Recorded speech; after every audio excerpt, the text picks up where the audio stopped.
for Inside Utah Politics. Thanks so much for joining us. I'm Glenn Mills. It is time to go inside Utah politics. We do begin this morning with former Governor Gary Herbert here to discuss the crowded field for the Republican presidential nomination in 2024. Governor, great to have you on the show. Thanks so much for being here. Well, thank you. I'm honored to be back with you again, Glenn. I don't know if you remember this, but you were the very first guest on Inside Utah Politics when we launched the show. And the rest is history. Yep. You guys have been on top of the ratings ever since. Yep. You started us off right. Okay, let's get into this field. I wanted to have you on because you have a unique perspective as a very good friend of one of the candidates, former Indiana Governor Mike Pence, former Vice President. You had him here just a couple of weeks ago as a guest of yours. Talk about, first off, him as a candidate in this field. Well, I've had him here a couple of times. He likes Utah, and he's been gracious to come and visit with us a couple of times. But interesting enough, of about 11 candidates out there, I know them all. And I've worked with, mostly they're all governors, and so I've worked with them in my responsibility as governor with the NGA, the National Governors Association. Mike Pence is unique in that he served in Congress for about 12 years. He's been a governor of Indiana and was the past vice president. So if anybody's prepared by having experience, it's got to be him. He's a man with a great moral code. I think he's honest, he has integrity, and I think would serve the country very well. It's a uphill road for him to win, though. It's going to be hard with so many people in the race. I want to dig into the field a little more broadly in a second, but first, there's a very interesting dynamic in this race between the former vice president and his former boss, former President Donald Trump. They appeared to have a very good relationship until the end. So how do you see that dynamic potentially playing out in this race? Well, Mike Pence was very loyal to Donald Trump, and that's kind of what you do when you're the number two guy. You help to support the guys at the top of the ticket. And he was very loyal and almost to a fault. That being said, I think he kind of severed ties when at the end of the day on January 6th, when they had this Hang Mike Pence chant going on, and he parted company saying, I've got to defend the Constitution and be loyal to that, not loyal to Donald Trump. And that kind of, when he was thrown under the bus by Trump at that time, I think that kind of cooled their relationship. Yeah, he's been very adamant he did the right thing that day. I remember hearing him speak at the UVU Herbert Institute, and then again, just in Salt Lake City a couple of weeks ago, he stood by that decision, saying that was the right thing to do. He did, and he has, and it was a good thing that he did that. It would have been just absolute chaos, and the constitutional aspects of it, it just would have been a difficult time in our country if he had overturned the election, which most legal scholars say would have been incorrect.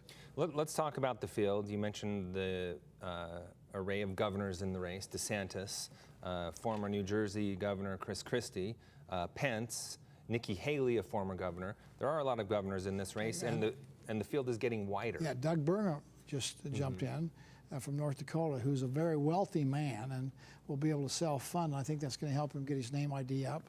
Has had great success in North Dakota. And Chris Sununu, who was a really good common sense governor in New Hampshire, and his father was involved in politics for many, many years. He just took himself out of the race. So a lot of governors out there, and I think that's my preference, really. I think governors come to the table with already a skill set of governing, the executive branch.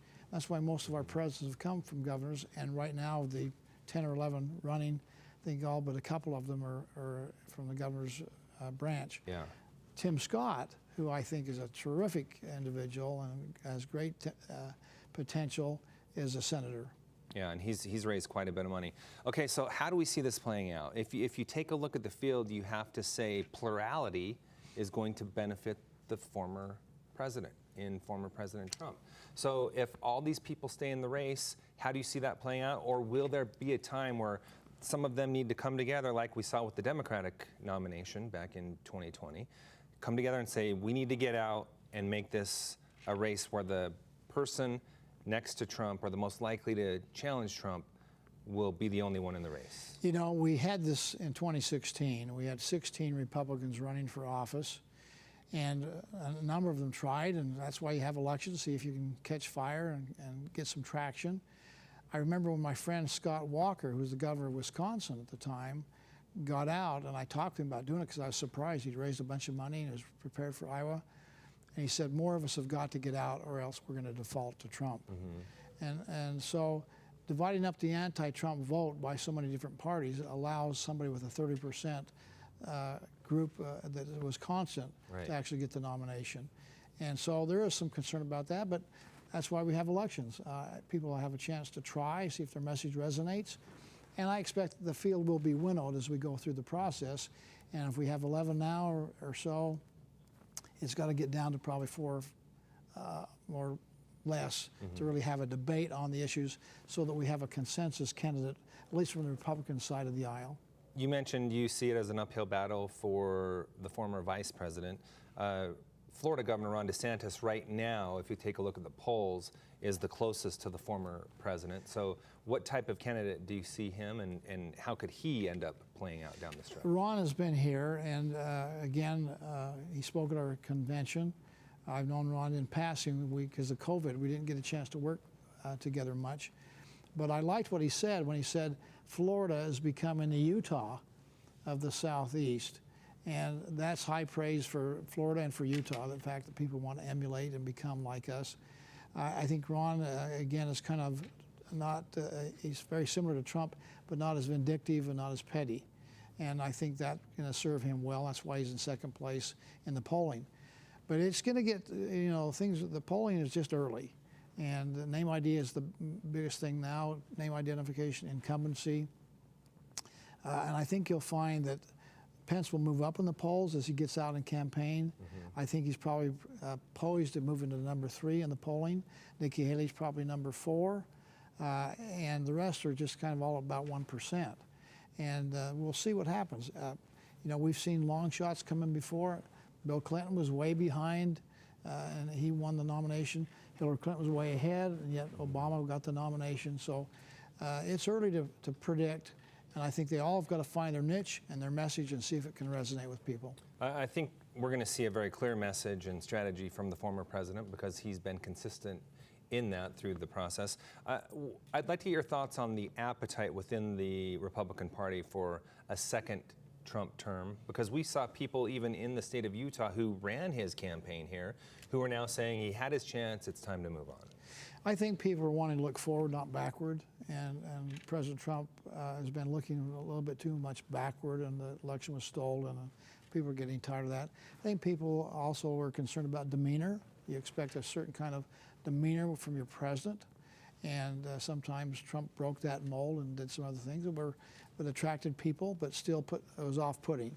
So I think, again, as we go forward, it'll be interesting to see what happens. Trump is actually reinventing himself a little bit on some of his foreign policy issues and some of the domestic things at home. Abortion is positioned there, again, is modified. He's more of a populist. Some in the Republican Party think he's not as conservative as we thought. All right. You've already said it's tough to tell, but if you had to say right now, in this very moment, who you saw coming out with the Republican nomination, who would it be? Well, right now, if you're a betting person, I'm not, but you've got to say, well, Donald Trump seems to have the momentum going, and he has a way of attracting people to support him, and they're zealots. I mean, you could have the elections on Christmas Eve, and they would show up and vote. Right. But I think you're going to find Ron DeSantis and Mike Pence. Mike Pence is more Reagan-esque, and I think he's got a great moral core that people like. He has the demeanor we'd want to see in our president. I think he's going to move up. Nikki Haley, again, got good creds as a former governor, ambassador of the United Nations, and a sparkly personality. And not only that, she's a tennis player. Yeah, you like that. Tennis, a good sport, for sure. All right, Governor, great conversation. Really appreciate being here. Thanks so much. Happy to be here. Thank you. Good luck to you.